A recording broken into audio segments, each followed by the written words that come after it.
dinner, so you'll have to bear with me. Well, we did notice that. We didn't think you were eating anything else. Sadly.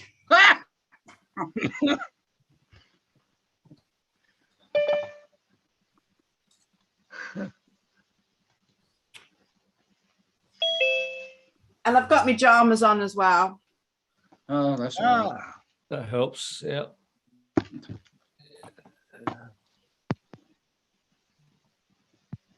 Have you got pasta? Yeah, it looks like a spag bowl. He's involved. Hello, Steve. Yeah. But all homemade. Are you aware of the 8 o'clock thing, John? Yes, I am. Yeah. Yeah. Yeah. And he's aware of the national anthem singing as well. You don't want me to sing, do you, surely? Oh, go on, you No, do it. no, the Colonel's going to do it. No, The Colonel's going to do it because we're all muted. you He's won't. gonna You, mute you, us all. you will all be unmuted and you can all sing together. Don't worry about that. Right. We have got no anchorman today then. Who's anchorman day? Not- Well, he's going to No, try we- and get in. Yeah. Dave's going to try and get in, but he'll have to do it on his phone. Oh, here comes Bob. I asked him to take over. Yeah, but he's out and about, John. I don't Yeah, think but- he's going to be able to do it. No, you won't be able to do it. No, I believe no. Dave's on the streets of London selling the big issue. Yeah. Well, have you seen how much you can sell your wristbands for if you went and waited in the queue? Yeah. They're selling for up to 70 grand on eBay. No. I wish I'd fucking gone and waited in the queue now. No, I don't believe that. Wow. Yeah, that's But- Got a couple left over from Glastonbury. Do you reckon But Don't Bobo, think that's quite the same. It must only be American customers, Guy. Well, I just saw it on the news. I saw it on the news. Well, in the Daily Mail. Haha. I thought, bloody hell, if I'd known that. believe everything they put in the mail. Bobo, Good evening, Colonel. How are you? I'm good. Are you be able to act as the guest anchorman tonight? Not really. Okay. Okay. All right. Okay. So, All but right. That's I okay. will learn a few things. But I'm live here in Cardiff. I'm just at the walls of Cardiff Castle. So This isn't working. Ray, you got a You've got problem the with head your of a background. Ray, and you got the body of a lady. It's something to do with the background. Yeah. If you take your Yeah. virtual background off, yeah. Can you hear me okay? Oh, yeah. yeah. Yeah. I can hear you. That's it. You're good. You're good. But we can only see your chin. Oh, that's better. Yeah, I got sit back here. Hello. Good. Did you enjoy your fish and chips last week? I forgot about the fish and chips last week. Where was I having fish and chips? I actually had fish and Well, chips. you were having them twice in last week. Haynes. You were having them in Haynes. Have you not Oh no, seen them? Haynes. No, I never had fish and chips in Haynes. Well, you haven't seen last week's recording This of the isn't crew working, bar camera. then. I'm gonna have to switch to cellular.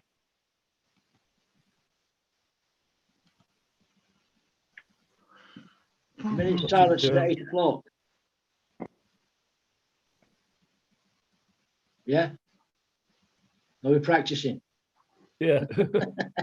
Can you hear me? It keeps breaking up. I'm on Wi-Fi and it's not a very good connection, so I'm gonna have to. Yeah. We can hear you, Raymond. We can hear you. Even hear you in Wales. Yeah. We Okay, can hear you, I'm gonna. hear you in Wales. Can hear you in Seattle. And Yeah. we'll- 'Cause Okay, good. we're thinking of making you the guest anchorman, Zachary, because Bobo can't do it for some reason. So yeah, I think you I need more experienced men. I'm only a little apprentice, boy. Remember, Where's the? Where, Bobo was the cameraman. Yes. Yeah. Yeah, you don't want to promote me that quickly, please. And you have to speak to my agent, Pete, in the right-hand corner. Yeah. All right, well. He handles all my deals. No, where's Ray, the going back regular to anchorman? Ray, going back to Yeah. fish and chips. You mentioned about boat ports recently, so Oscar's done an Oscar tale, I which can't was hear you on. again. can you hear me? I can hear you now. Yeah. Yeah. Hang on. He's got issues. It's because it's the Apple Wi-Fi connection here. Yeah. So sometimes you talk, I don't hear you. And I Okay. have set my phone up as a cellular hotspot before, but I can't remember how to do it. So Okay. Well, on the last you hear recording of that? the Crew Bar from last week, Oscar's done an Oscar tale about Yep. boating in Haynes and the fish and chip run. Yes. And I never did go get fish and chips in Haynes. Where's, but Where's Haynes? Yeah, but you prompted him to write the tale. Oh, did I? Yeah. What is You that? knew Because that. of the donuts in Sitka, we used to go and get donuts. I Well, don't no, know. it was something about, I think Steve Walker said there was only one boat port in Alaskan cruise, and which was Froze Sitka. again. Okay, fruity. Where's Haynes? I don't recognise. Alaska. It's Alaska. I never went there. Well, it appears you need to look at the Oscar tale on last week's Crew Bar video.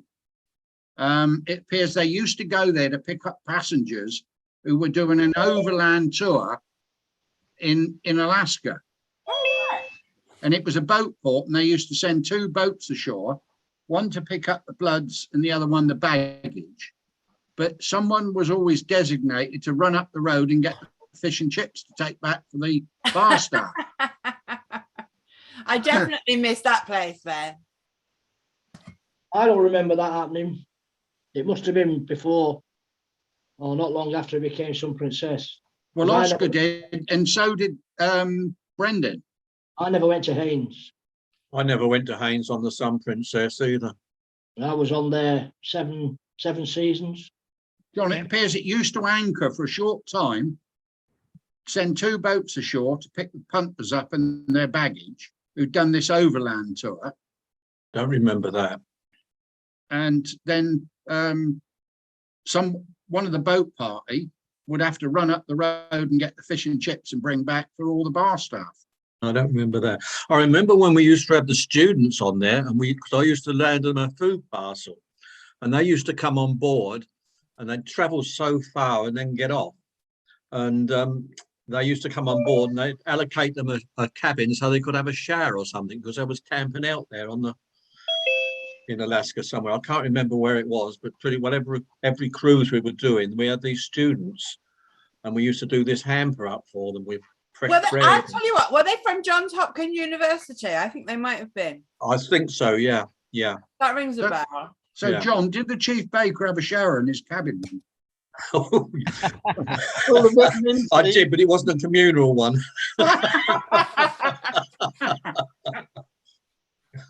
Mm. Well, as no one else is going to do it, good evening, Bob. Good evening. How are we all? Bob's in, yeah, sorry. Okay. He's back on his computer. Pardon? Raymond, Ray. Oh yes, I'm back.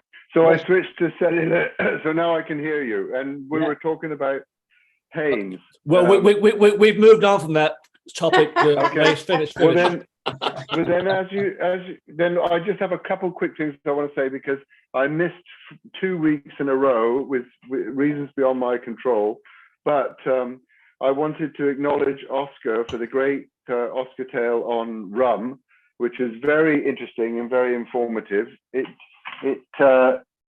was a lot of background that I didn't know about, and I appreciate that that he did that. And then I also really enjoyed both Chris's coming on, Chris Chapman and Chris Johnston, and the photos that he shared with everybody, and some of the mentions on those calls, like Joy Catheroo. So it was great to hear her mentioned, and brought back lots of memories. Yeah. So kudos to Oscar. I know I'm a couple of weeks behind, but really appreciate him doing that. Yeah. Well, as I say, Ray, if you watch, I think it was last week's recording. I did watch of last week. That's where the Haynes Oscar tale is. Yeah, and I mean, it's funny because we went past Haynes. In my experience, we never stopped there. We never. While I was on the Sun Princess, when I was there, we never stopped there. But I knew that sometimes that we did stop there to pick people up. Yeah, that's what Oscar said. You used to anchor, send 2 boats ashore, one to pick up the papers and the other for the baggage.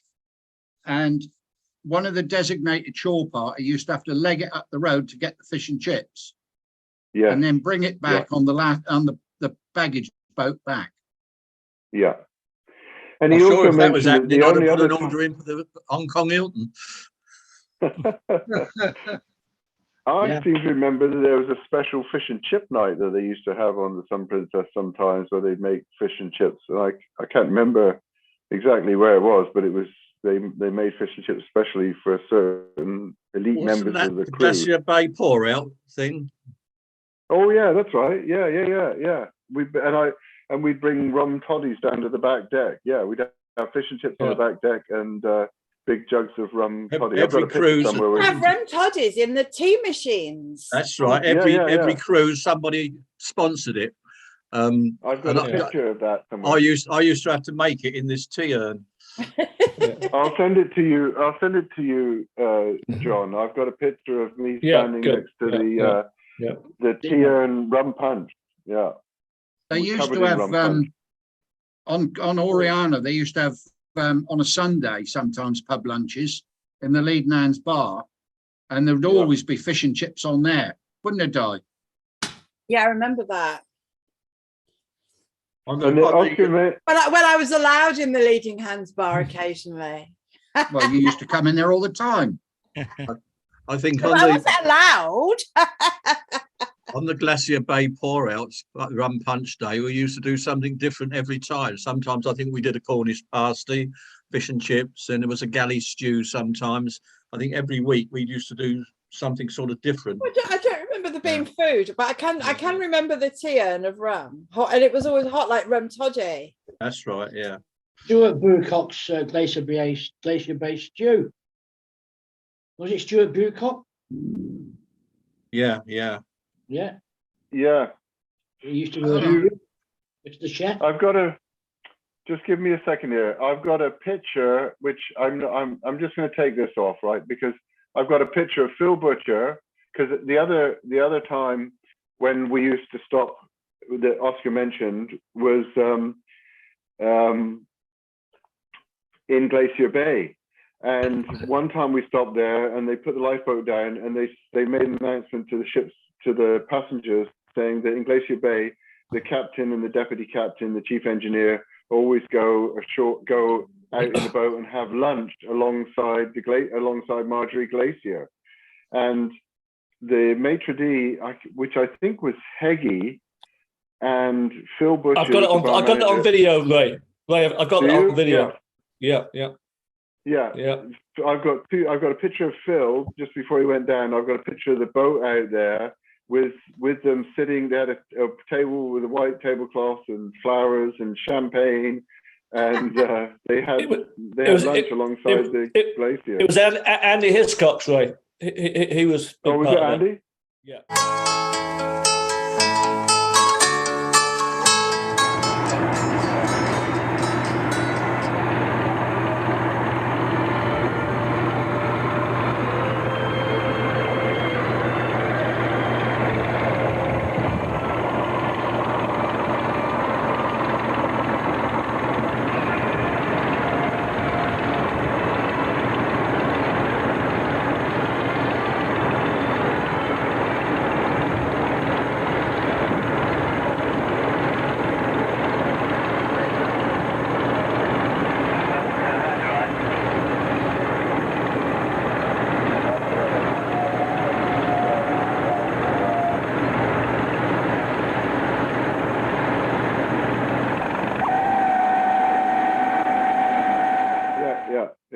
Yeah. And while we're still on something that Steve just said, Stu Bucock?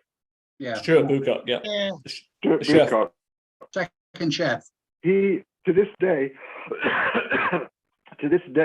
I still, every time I think about this, I can't help laughing, was on the Sun Princess, we used to have this weekly crew bar movie night where after 10 o'clock at night or something, they'd show one of the movies for the crew. And we'd all, you know, any crew member that wanted to go could go to the Patricia Theatre or Princess Theatre and watch the movie of the week. And one night we all piled in there, and Stu came in and he kept laughing to himself. He was absolutely, could not contain himself. He was absolutely hysterical. And he went down to the center of the seats and he sat in the middle, and then he kept laughing and giggling and finally got up and left, right? And shortly after he left, there was this terrible pong stench started rising up through the theater, and he had let off a stink bomb in the theater. And that everybody thought it was funny, but it was so bad that most of us had to actually leave. So he was a great practical joker, obviously.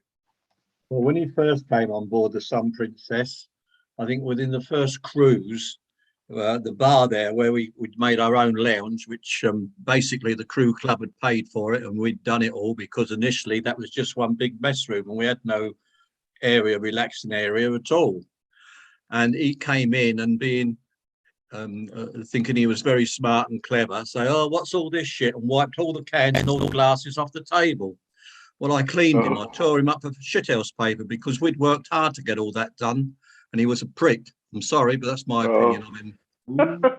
Don't mince your words. Don't mince your words. Yeah, I didn't know him that well, but I knew that's how I knew that I thought that I used to love practical jokes too.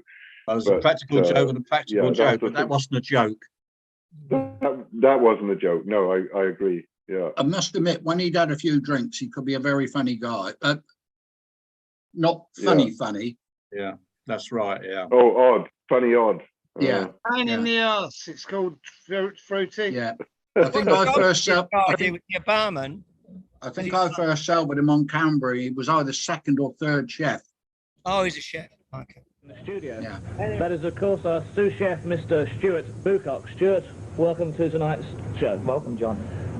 Stuart, the Glacier Bay stew, it's become an institution on board, and I believe that you have the story behind the original Glacier Bay stew. Yeah, well, John, the original Glacier Bay stew started in 1974 in the Arcadia. Mr. Alec Dawson and myself, we started it on there. And it's every time we've came up to Alaska, whether it's this ship or any other ship, we've always managed to put it on the menu when it's in Glacier Bay. Well, Stuart, so that means that you were one of the creators of the stew. That's quite correct, yeah. Tell us something about your training, because obviously you must have had some special training to have come up with such a marvellous recipe.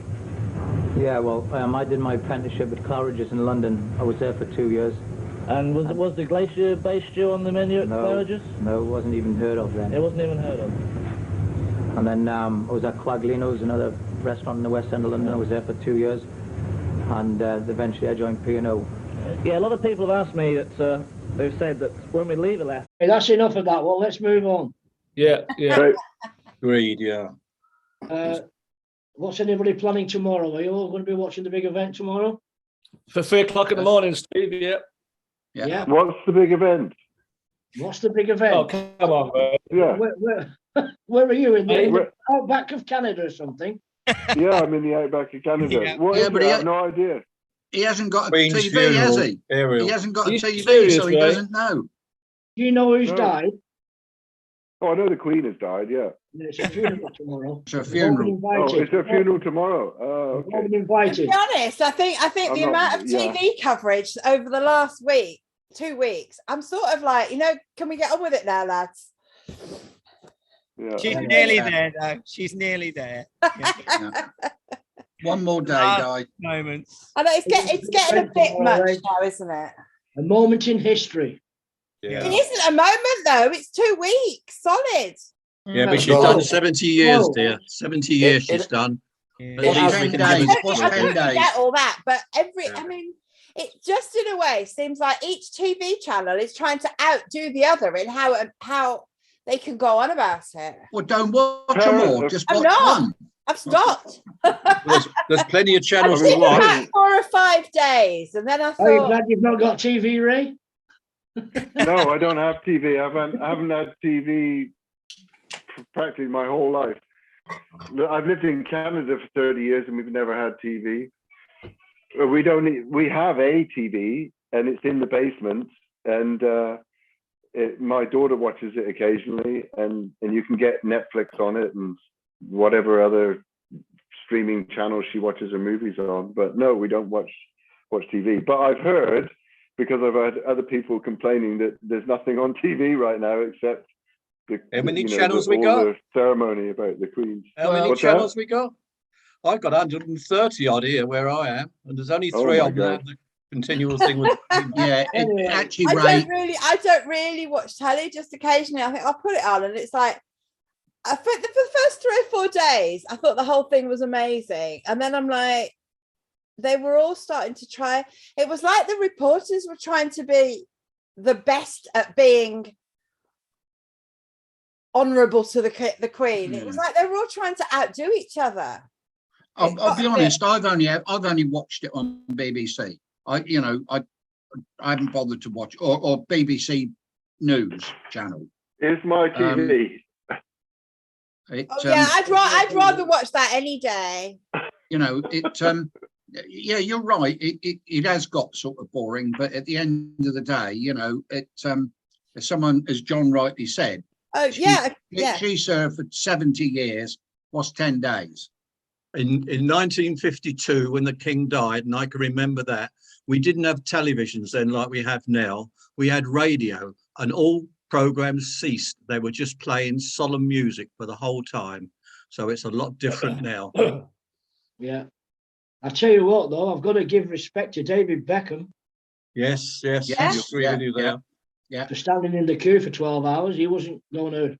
And there's even people on Facebook criticising him. Yeah. What a shame.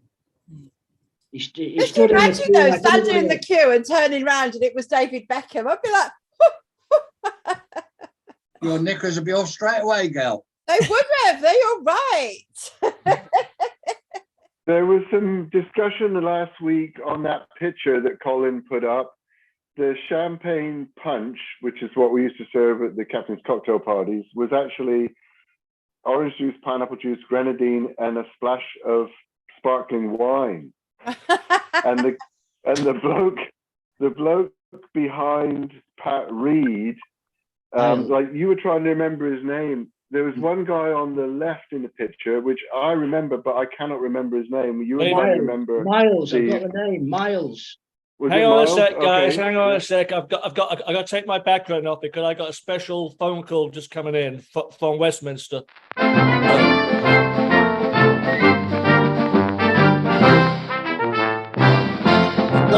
Interrupt programming. Not the Queen, is it?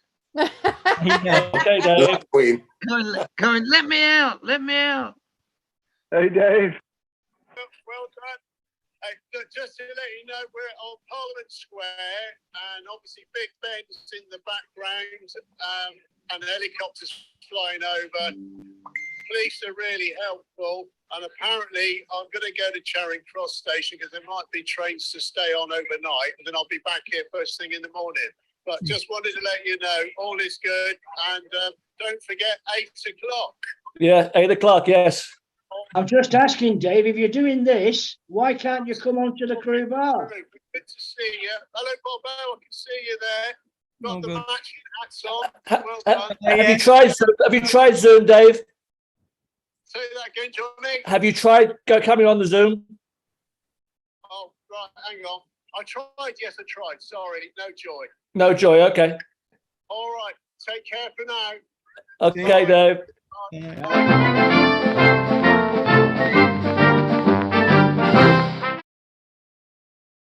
You've got somewhere to charge your phone. Where is Yeah, he Dave? does. Yeah. But the network in London is really bad, though. When I was there at Westminster the other day, I mean, I'm using what's called GIF-GAF. I don't know what that's part of EE or something, but it was terrible. It would come in and then it would go out. So probably he's having the network problems there. But I guess, Bob, there's so many people they're Yeah. trying to use Wi-Fi, free Wi-Fi.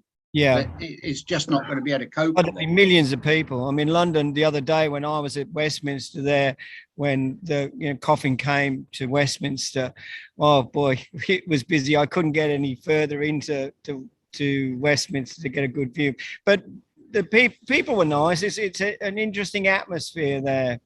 Like everyone's quite sad, solemn, but yeah.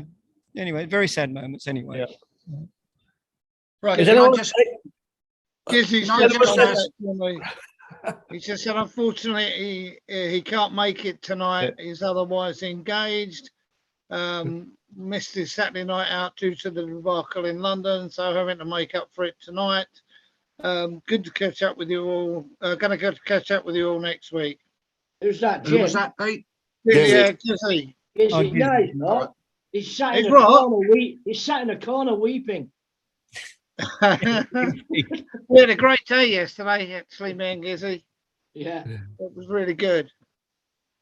I don't suppose Yeah. he wasn't so pleased at the end of the day, though, was he? I don't think they didn't give a bad account of themselves in the first I half. thought they played quite well. I Yeah, thought they did it in the first half. the score didn't reflect the way they played. No, they were a bit unlucky. Spurs just hit form halfway through the second half, and I doubt if City would have stopped them. Yeah. No, well. Blackpool Anyway, Bob. back to that photograph, Ray. But Yeah. well, just a second, Bob. Dave and I forgot to phone you this week. We were going to ask if you were coming down to Millwall. No. No, No way. We'd have No, made that- sure you were all right. Don't worry. They're a bit lightweight, I'm afraid. There's something amiss there. I think I'm not sure that manager is up to the job. All right. Yeah. No, I'm not happy with them. Nobody is. Lots of people whinging up here. You know what he's talking about, don't you, Fruity? Well, something in tangerine nuts, but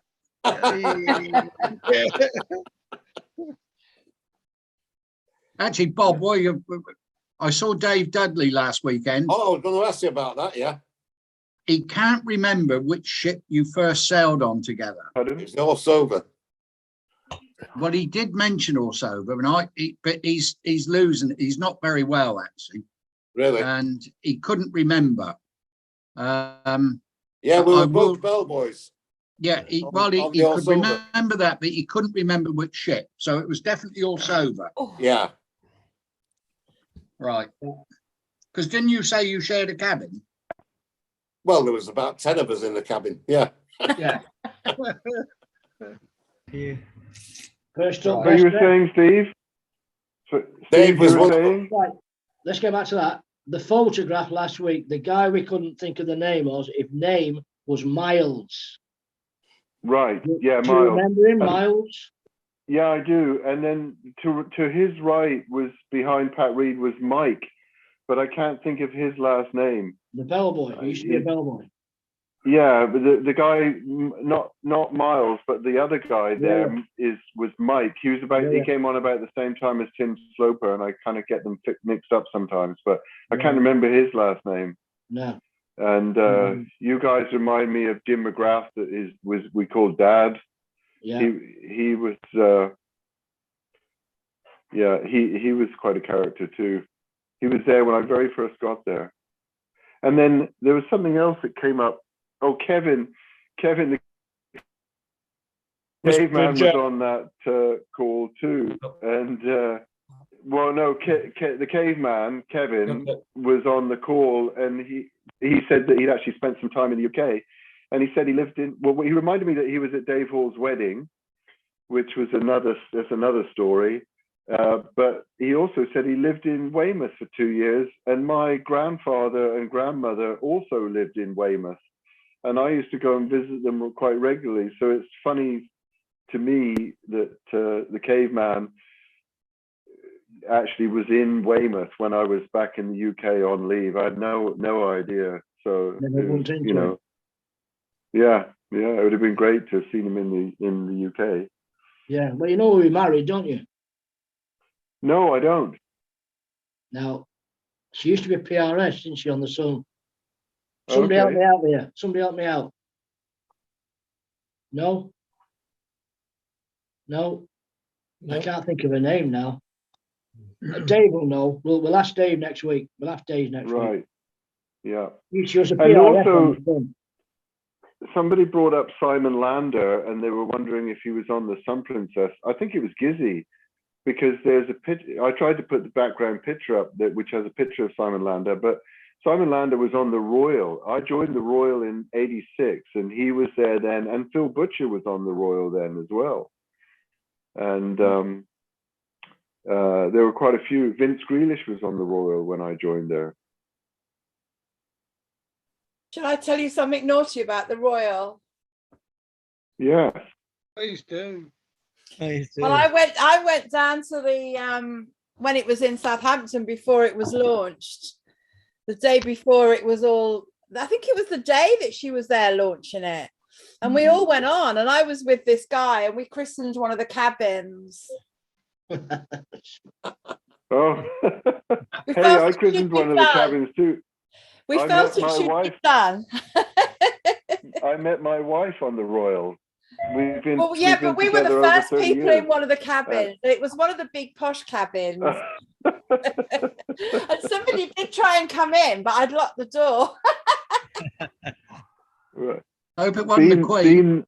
Well, I have to say, the poor people who got on that, who embarked into that room, probably got a shock. Been there, done that. Need to put the lights on. Yeah, it's gone dark suddenly, hasn't it? You're right.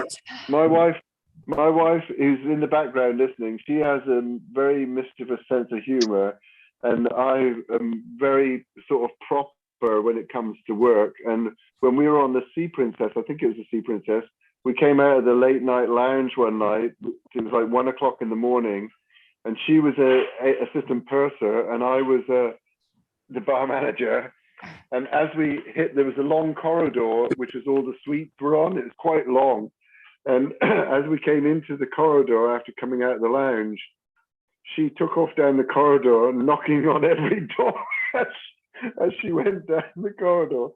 And all I could do was run, because there's no way that I was going to carry on walking down this corridor. I was mad at her for that for so many years. Ray, is that the old Sea Princess? Original? The old original Sea Princess, yeah. What was your wife's name? Karma, Carma. Well, her original name was Karma Pence, and then we got married, and so then she was Karma Sakri, and we're still together. It was because I left Sea Princess in '86 when it went over to Princess Cruises. Yeah, well, I didn't go on to the Sea Princess. I was on the Sun Princess from '78 to '84. Then I joined the Royal in '86. And then from then on, I've worked on every ship, the Fair, the Island, the Pacific, the Golden, the Sea. I pretty much did them all until I left. Well, they weren't around when I left. I know, me. Yeah. Me. Yeah. I actually really liked the Sea. The Sea Princess was really great. And the Golden Princess.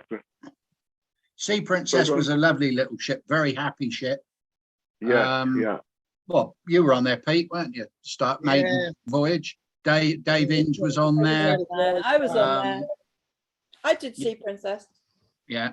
And I like the Island Princess too, but the Pacific Princess had a totally different vibe, completely different.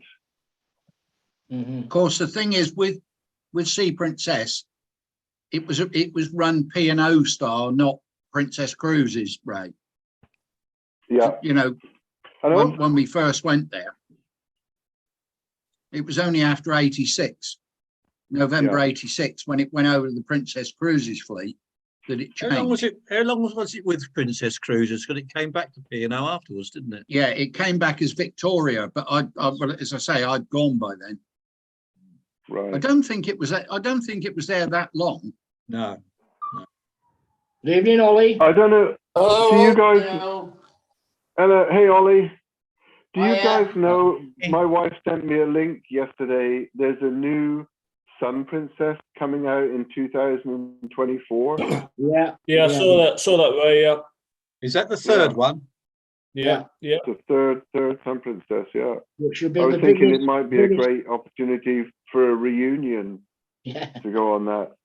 She'll be the biggest in the it's Princess a fleet. few years out, but I actually don't feel like going on a cruise anymore. Since I left, I've never been on a cruise and don't really feel like it. But I think it would be kind of neat for all the Sun Princess crew to get back together again. Well, we had a little bit of a cruise last year, didn't we, boys? We did, didn't we? Yeah. Ollie. Yeah. 8 of Yeah. us on That the was Regal, great, that. on the Regal Princess. Yeah. It was brilliant. I It's think only the a Sky 4-day Princess was in joint. Southampton today. Yesterday, rather. Which one? The Sky Sky. was in Southampton yesterday. I see cruise ships going by here every week. Well, you'll literally. see me next week, Ray. You'll see me next Oh, next yeah. Sunday. Yeah. And you'll probably go up the inside passage. Yeah. this time, On this so- one, we will. Yeah, we will. Yeah. Yeah. Okay. You going cruising again? Yeah. Yeah. Bloody hell. Depending on which way you go, I may actually even be able to come out and give you a wave because sometimes Yeah. they come right by where I live. It's John, New could- Amsterdam. New Amsterdam. First time on Holland. Yeah. Yeah. My son's John. up there at the minute. Okay. He's on the Zyder Dam. Yeah. Nice. He just- John, what's an inside passage? The inside passage is the He's waterway. being that funny, goes- Ray. He's being Oh, funny. sorry. I beg your pardon. Cripping and going in the outside passage. You've never been. So you've never been up the inside passage. Nor the back passage. Okay.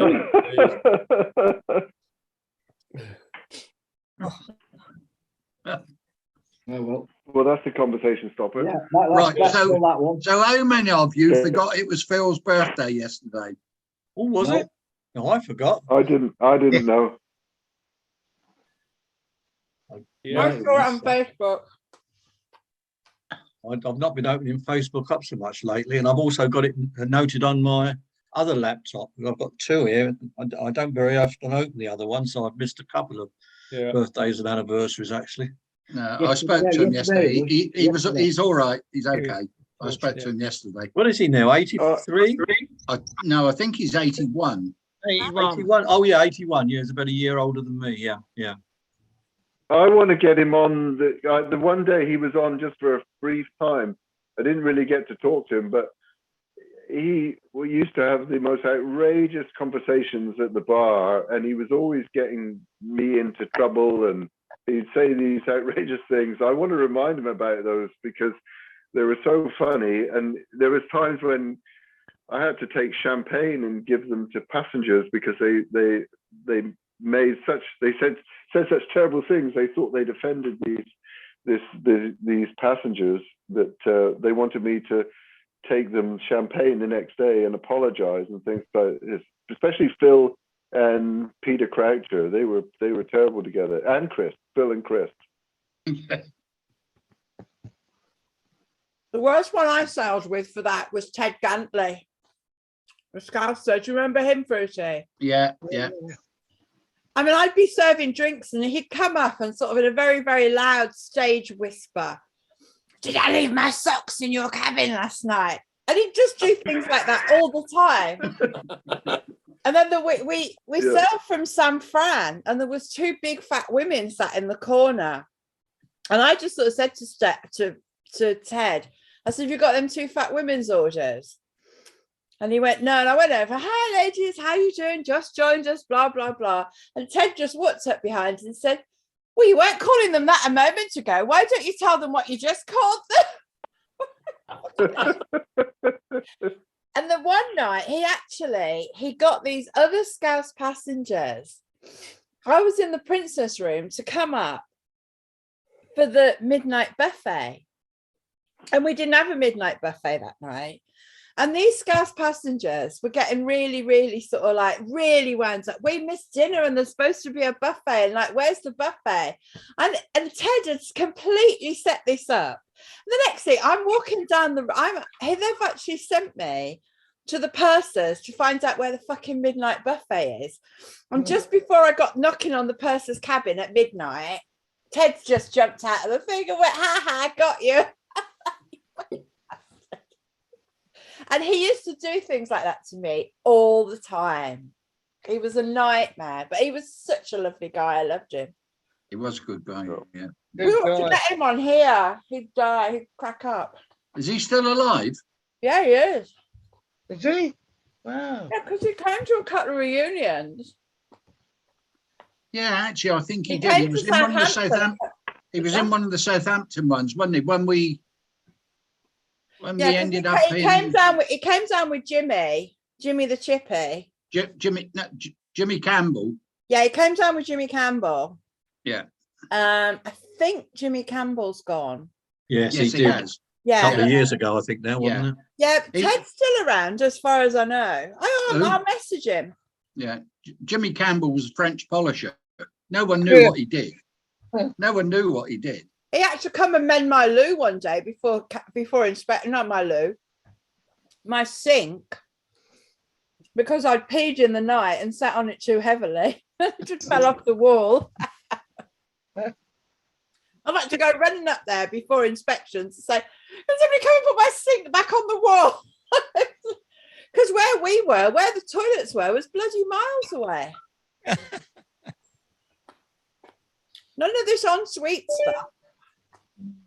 Hello, Taffy's coming in board now. Has Taffy spoke to you about Cardiff, Di? No, what? No, me, Di. Yeah, no. Yeah.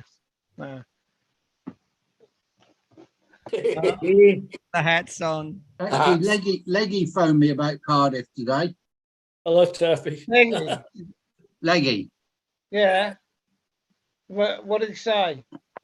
Well, what he asked whether I was going. The trouble is because of this bloody rail strike, because I was only going to go for 2 days, Monday and Tuesday, but the Wednesday the rail strike's on.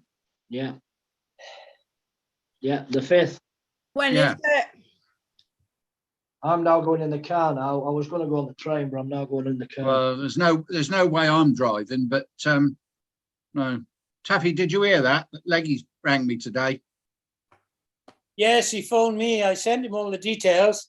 Yeah. And everybody has to make their own decision, but you can't control what's going on in this country and you never will. So No, I know. I know. the other thing is, the thing is, you could change your permutations a bit. I know it's easy for me to think for myself, but when I try to think for other people, it gets complicated. But Yeah, if I was living in Leicester or whatever, then I would probably come down on the Tuesday and go home on the Thursday. Yeah, but the problem Tuesday, is, Wednesday, 2 nights in the hotel and then go home the following day. yeah, but Taffy, most people were going to come Monday, Tuesday, weren't they? Yes, but if you think about it, Monday people are going to be arriving from probably 2 or 3 in the afternoon, between 2 or 3 in the afternoon, and maybe right up until evening time. They'll be arriving. So that's why I decided it was best for us to meet up in that pub, nice and easy, because people are going to be arriving at different times. So Well, the Monday potty. Monday is like an arrival day, isn't it? Well, Peter, yeah, yes. I was going to arrive about 4 o'clock, I think it was on the Monday, and then go home on the Wednesday. So you'd have thrown your bag in the hotel, had a wash and brush up, and then gone for a pint in the pub, which is which would have been fine. But now, because there's no trains on the Wednesday, I've either got to stay for 3 nights and then go home, or go on the Tuesday when not everyone's going to be there. Well, why don't you go Tuesday to Thursday? Sorry, it's getting complicated now, but it's very simple, really. If you look, most people are gonna arrive on the Monday, stay till Thursday. Now, if I was living where you're living, then I would come down on the Tuesday, arrive the same time, 24 hours later, and stay 2 nights. So you'd have Tuesday and the night, Wednesday all day, and then you travel home on the Thursday, God willing, with the railways. So tell me, guys, when's this? Did you not invite me? Monday the 3rd of October for 4 days. I'd be very surprised if you didn't get an invite. Oh, I probably just didn't know, sir. But it's on all the information that's gone up. I think I might. Given all the dates. I tell you what, my brother was due here at the beginning of October, so I haven't done anything. But now he's just he messaged and said the flights were a lot cheaper in November. So everything I'd sort of got planned. So yeah, I'll have a look. Yeah, well, it's from the 3rd of October, but you're in Britain. So yeah, it's funny, Cardiff is about 60 miles away from me, but unfortunately there's a great big river in the way, so it's actually about 4 hours. That's the Welsh Channel, and you'll find it's the Bristol Channel. You used to be able to sail back and forth. Yeah, which would be good. Yeah, but I'm in North Cornwall, so I can see you a lot of the time. I know we used to throw stones at you a lot over there. From just up the hill here. No, actually, I'll tell you, Tinker. Do you know Tinker, Noel's wife? Noel was a bartender. Now they're coming over from Ireland, and Tinker only wanted to stay for 2 days, then go down to Cornwall, down to Penzance. And I says, Tinker, it's like going to another planet going down there. It takes you forever to get down there sometimes, but of course in October it might not be too bad. But no, it shouldn't be too bad. But it is like another planet, really, to get down to Cornwall from wherever you are. I know, that's what's so lovely about it. Yeah, it's gorgeous. Yeah. Don't worry, we like isolation as well. We've had enough of everything. Hilda, on a previous crew bar that I missed, you also brought up bingo calling, and I'd love to hear you call a bingo game again. I think that's the only reason I ever went to bingo, was to hear you call the game. You always made it so entertaining. All you want to hear is 1 and 7, 17, your favourite salad dressing. Do you remember that one? Yeah. Part of the broadcast. We know, yeah. I can't remember. I remember watching that movie, and I remember Mother just finding it so outrageous. She kept going on about this number 17 salad dressing. I have no idea what the movie was or anything, but yeah. And John, as Colonel just said, Barbara broadcast. Yeah. Oh, is that what it was? It was what they used to call a blue movie, Ray. Yeah. Well, I seem to remember. Well, there was on the Sun Princess. At some point, we all ended up buying TVs and hooking up to the movie system, channel. Yeah. And there was I can't think of his name. Maybe Steve, you could remember his name. There was this guy. He was always smoking pot. He was a PRS. He reminded me of the character in Midnight Express, played by John Hurt, who sort of is always Oh. stoned, but he Mick, was in is his charge of name the Mick? movies.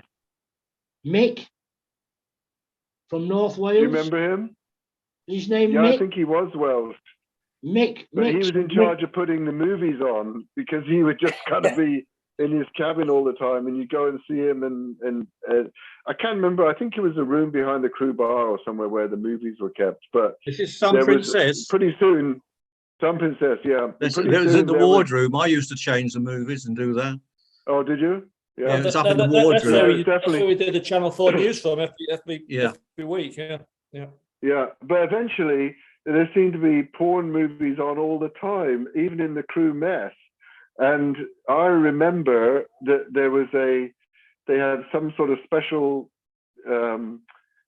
constable came on to advise the company on security, and he was walking around and walked into the crew mess, and there was porn movies playing on the TV, and he made a big deal out of it. He said it was bad for passengers and they could look through the windows. Well, it didn't go through passenger channels. It only went through the crew channel, and it was always put on at midnight.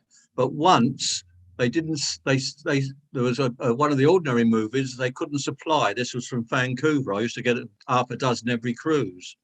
Yeah. And there was a note there to say that they couldn't supply this particular movie, but they'd substituted it for this other one.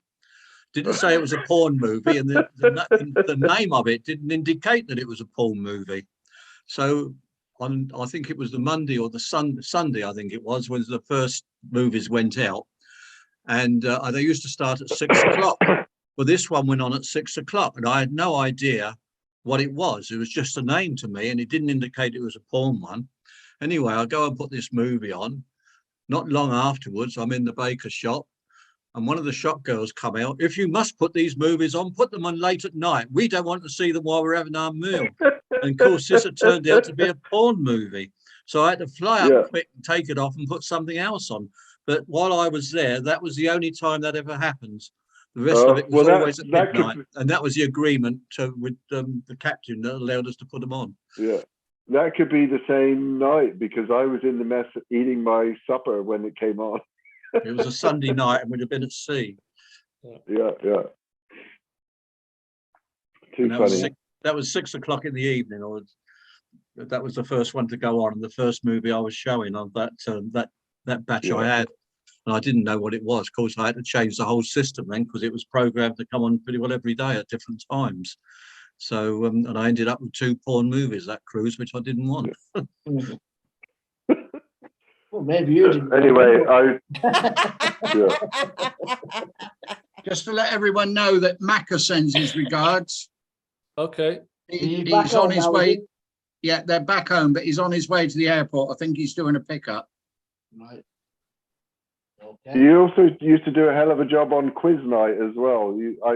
I know you did quiz night quite often, which was another memorable night. Who, me? Yeah. Well, I organised them as the night, but whoever won them, they had to set the questions for the following one. Oh, for the next one, yeah. Yeah. Yeah. I didn't actually set. flipping I through. might have set the first lot of questions for the first one, but then after that, when there was one, whoever the team won it, they had to set the questions for the following time. Well, that was like, I actually think that I brought it up before, but after the crew movie, we got into this habit of playing charades in the crew bar. And one night when we were playing charades, whoever guessed the name had to give the next go. And so I won, and Fraser was going to go next. And I gave him Zen and the Art of Motorcycle Maintenance, which I had never read, but it was a book title, and the book was in the crew bar library. And I had no idea what it was about. So he had to somehow explain Zen and the Art of Motorcycle Maintenance. And he was really pissed off with me the next day because it took them ages. It took like an hour to guess what his name was because nobody had a clue. Yeah. There you go. Yeah. Those are the days. Are we talking now about the old crew bar or the new crew bar? The old crew bar, I would think, because it's a Sun Princess. Yeah. Because they did move it over to the other side, didn't they? Yeah, yeah. I liked it, that old crew bar. Everybody used to eat in there, didn't it? It was not Yeah. segregated. No. You got to know everybody. No, when Sammy came on there, he tried to stop that and said the officers weren't to go in there, but it didn't make much difference. I don't think they took much notice of him. But they all used to come down there at lunchtime because they didn't have to go and change. They used to just come in. As long as their overalls were clean, we didn't mind. And it just broke up this thing between officers and crew. It was all one ship. That's right. And I recollect some of my most vivid memories are from that crew bar. Because although I was always working sort of at night, things always happened in the crew bar. That's right. I remember Dave Morgan, the butcher. I remember him. He was a big, roughy, toughy bloke, really, barrel-chested. And I remember him. I was up there one afternoon or something, and him and the Italian, probably catering purser or something, and he was another big, massive guy. Dave Morgan wasn't there with the Italians because he left when it was Spirit of London. I don't think he was even there. Or he might have done the first cruise, but he didn't get on with them very well. Well, he didn't because he was having a punch up in the crew bar with this Italian purser. That sounds like Dave. Definitely, maybe the Italian crew and on, but there was an Italian purser there. And I remember it thinking, oh, bloody hell, somebody's going to get hurt here. The first two, there was Emilio was the chief steward and Sergio was the deputy chief steward. One of them two, I guess. He was a big guy in anyhow. Yeah. And the other thing... Anyway, guys, can we just stop for a minute just to welcome Chris Johnson in? Yeah. Hey, Chris. Yeah. Oh. Good morning, my time. Yeah. Awesome. Seeing more of your photos? I'm sorry, have I posted any more? Yes, he has. Yes, he has. Yeah, I see some today. I have been. Yeah, from time to time. Hi, Chris. I remember you very, very well from the Sun Princess days, and thank you very much for posting the photograph. Oh, you're very welcome. Chris, can I ask you a quick question about Oriana? Go ahead. Did the chief photographer live down on the first cabin down on D deck past the accommodation office? I think we were all on. It was D. Yeah, they were on the front. I was in DC 45, and I'm sure the chief. I think it was on D deck. Yeah. And it was just when you went down D deck, you had the accommodation office, forward accommodation office, and it was the next alleyway. And I was in DC 45, which was on the left-hand side, and I'm sure the chief photographer was opposite me. 47. I can't remember what his name was. Peter Bruard. Peter Bruard. Rick Thompson. No. I'm talking about 1974. Kit was on there, yeah. Sorry. Kit Thompson was on there at one time or another. Yeah, Rick Thompson was on there in the 80s, Chris. But I'm going back to 74, 75. Yeah, Peter Bruard was on there then. Yeah. Right. He just was to let you know, we got 4 minutes till the national minute of silence. Yeah, I was just going to mention that. Where everyone's going to get muted, so exactly at 8 p.m. UK time. Yeah. And John, I've got a recording of God Save the King, so you don't have to sing it.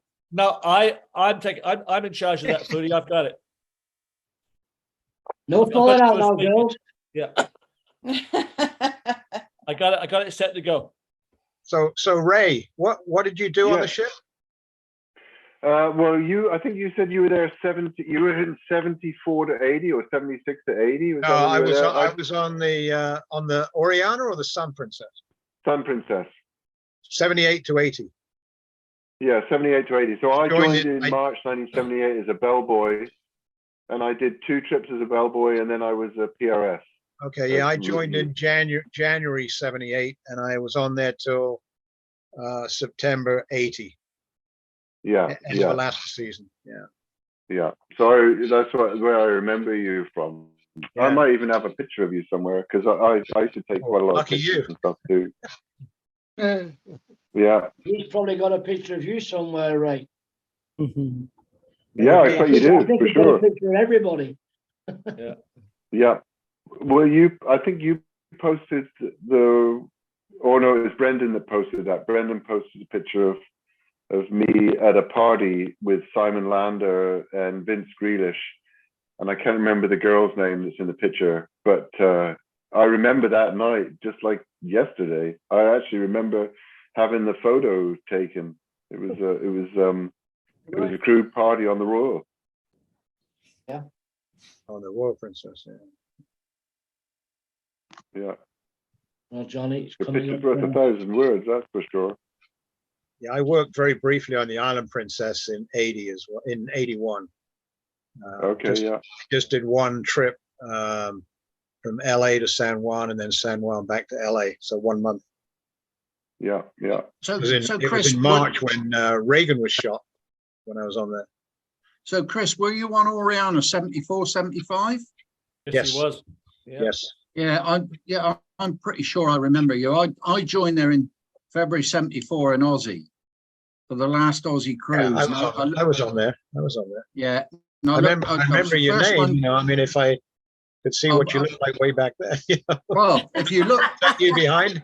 Behind you. That's actually a little bit later because that's on Canberra. But yeah. Okay. Yeah. I remember. Yeah, I looked after the slot machines. Yes. So did you work for P&O or did you work? Yeah, I worked for P&O. Yeah. Oh, you didn't work for Southern Games or one of those other. No. Right. So I know on Princess it was different. I thought. Yes, it was. For, concessions. Yeah. The only ships that P&O did originally was Himalaya, Oriana, Canberra, and Sea Princess. Well, we did photography. I worked for Marine Photo Service, and we did photography on the O boats, the Orient Line boats, and JAL Cruise did the photography. They had the concessions for the P&O ships. That was where the split was, you know. Yeah. Mm-hmm. Does anyone remember Big Jim on the Sun Princess? Who was in charge of the slot? American guy, Big Jim. Yeah, Big Jim. I remember Jim. Fred, wasn't it? Is it? There was a man and woman there initially when they first put them on there. I knew. I was friendly with the young guy who was on there, Wayne Hutzel. He was American. Yeah. Well, Jim was American. Is Jim still around? No, apparently Jim's passed away. Do you know he married that little Scottish girl, don't you? No, I didn't know that they got married, but I knew they were dating. Yeah. Yeah, the Scottish PRS. They got married. Yeah. He was about 8'6" and she was 3'2". Yeah. 60 seconds, guys. Okay, Johnny. John, I'm going to drop off. Give us a thumbs up. I'm going to drop off after the minute of silence because I got somebody coming to pick me up and I've got to get ready. Okay. Okay. Whatever you say. In fact, Steve, because there may be a lag in the time. Started now. It's starting now. It's just come up on the TV. I put it on without any sound.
Well done, Johnny.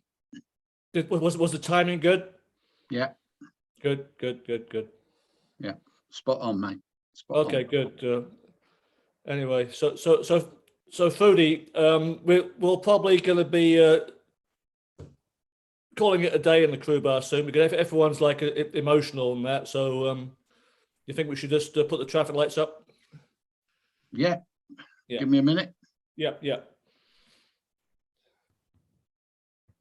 You can all unmute yourselves. There you go.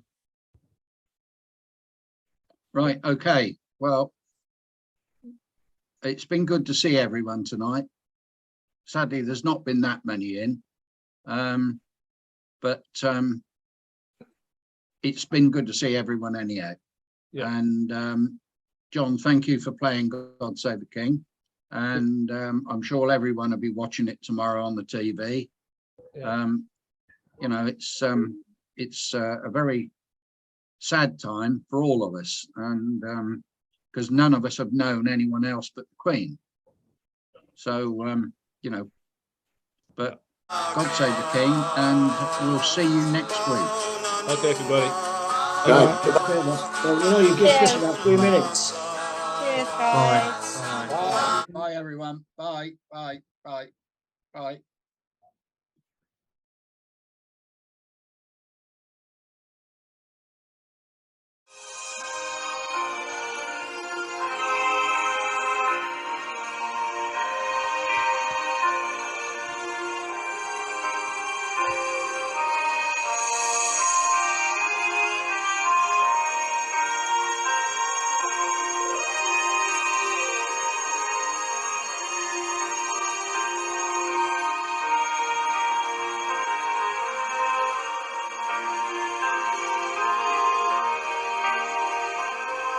Hello, everyone.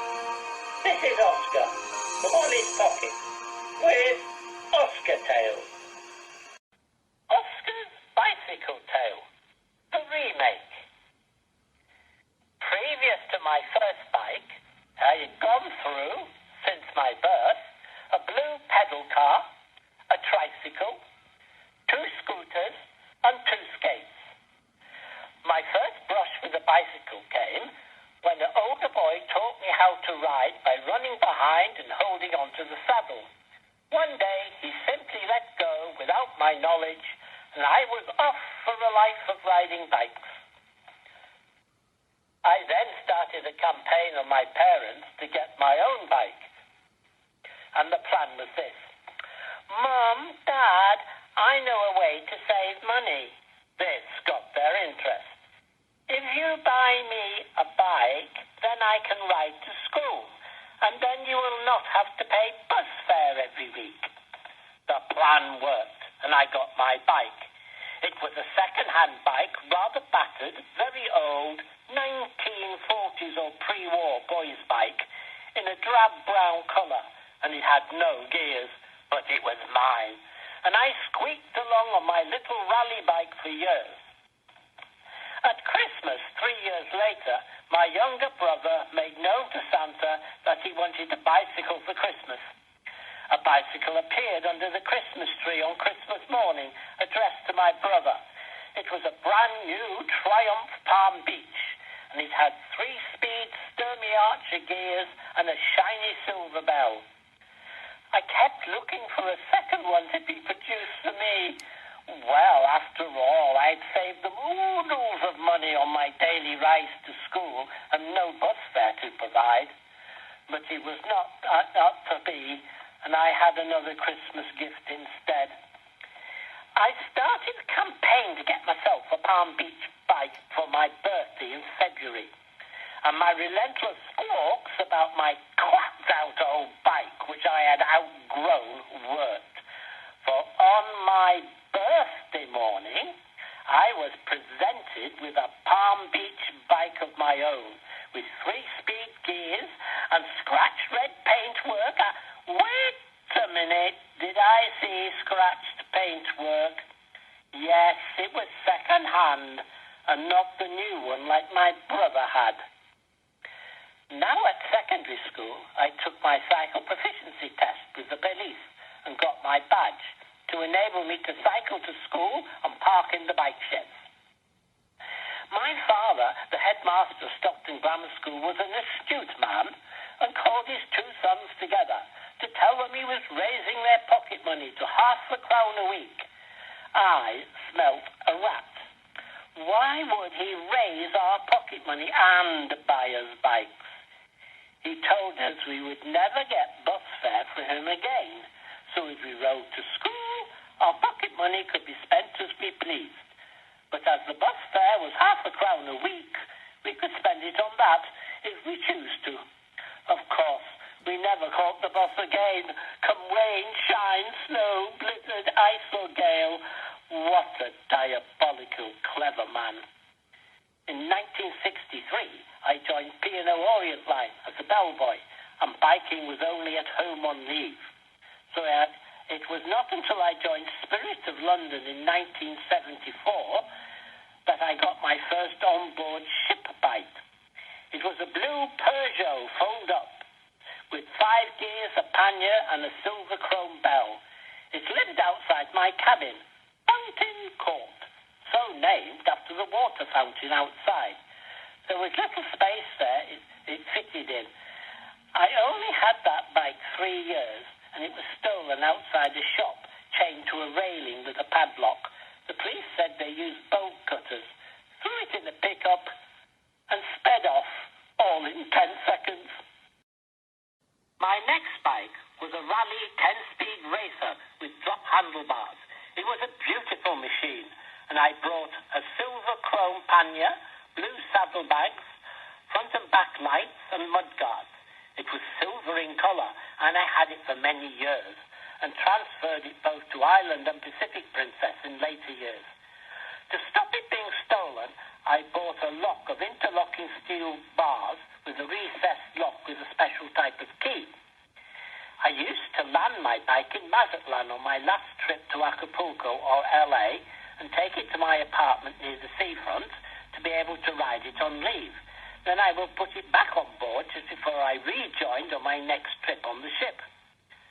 One day in Juneau, Alaska, I cycled over the big bridge to the island on the other side and along to the village pub. I stopped for a quick rum, being a chilly day, and got chatting to a local chap and bought him a drink, and he later retained the favour. So I had more than one. I then departed for the ship, got dizzy on the ride down the hill to the bridge, lost control at the bottom of the hill, and landed in the ditch. I ripped my trousers and did slight damage to the bike, and walked home feeling rather merry. On a subsequent visit to the same pub, I learnt that the temporary barmaid that day had served everybody with 151 proof rum by mistake instead of 80 proof, which accounted for what happened. One day, Billy Vader got married on the Sun Princess. I was down on the quay with my bike when the wedding party boarded the last car of the Lake Benedict excursion train of the White Pass and Yukon Railroad narrow gauge train. I started following on my bike. Faster and faster we went, and I flew through the town of Skagway and followed the train as far as Soapy Smith's graveyard, where the bike cinder track ended, and watched the train disappear into the distance. In the late 1980s, the chief officer on the Island Princess banned all bikes, and I gave mine to a lady in the newspaper shop who I'd become friends with. She said I could reclaim it later on another ship, but I never did. But wait, that is not the end of Oscar bike stories. In 1983, I moved to New York from Mazatlan to an apartment in Astoria, Queens. In 1985, the Benson Hedges Company started putting coupons in their cigarette cartons and put out a catalogue of prizes to be won. A few thousand coupons would get you a fold-up workman bike made in Brooklyn, New York. The shipping was free to New York residents. Every carton I opened for sale by the packet in my bar, I saved the coupon, and I asked the other barman to do the same, until I had the correct number of coupons. I believe the top prize was a free coffin. So it Eventually, I was the owner of a red fold-up workman bike with 5 gears, a chrome pannier and a bulb horn, which I kept in my apartment. I had it for years to ride when I was home on leave. And when I retired and moved to Carlisle, Cumbria, I left it behind to be near its birthplace, Brooklyn, New York City. Well, that's all, folks, for this week. From Oscar. Oh, and always remember,